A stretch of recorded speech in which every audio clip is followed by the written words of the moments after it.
Hello, missionaries. In our second reading, the first letter of St. Peter, he describes how Jesus called you out of darkness into his wonderful light. Out of darkness and into his wonderful light. It's the fifth Sunday of Easter. It's spring. It's my favorite time of year on a university campus for a lot of reasons, but one of the reasons is all of the practical jokes that college students tend to play on each other. Of course, in the dorms, one of those is when one roommate turns the lights off on another roommate and just leaves them in complete darkness, and they can't see the bunk, they can't see their chair, the desk, they're running into stuff. It's just crazy. And in a way, I feel like that's what happened to us this semester. Things were going along, things were great. You were building momentum on campus.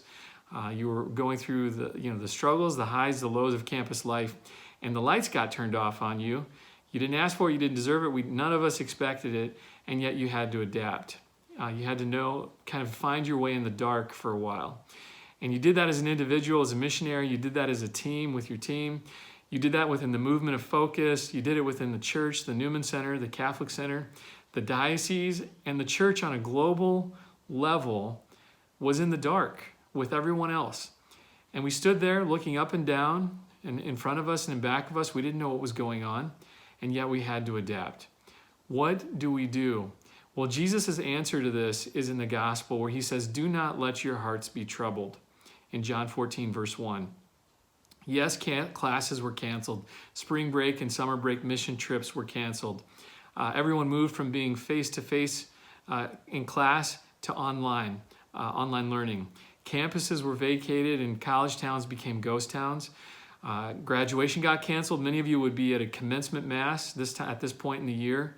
And certainly playing cornhole in somebody's front yard at a graduation party. Even weddings and ordinations have been affected by this in the next month. So what do we do? The author, Leonard Ravenhill, wrote, "When you're sitting in a dark room, you can either sit and curse the darkness or you can light a candle."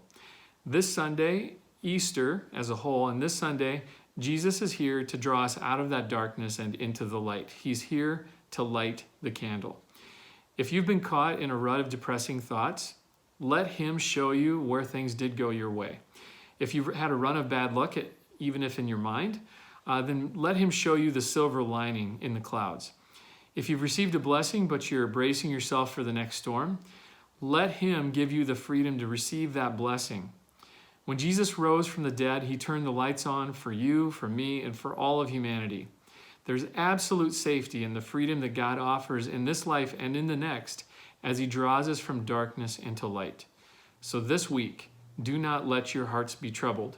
God bless you and your mission.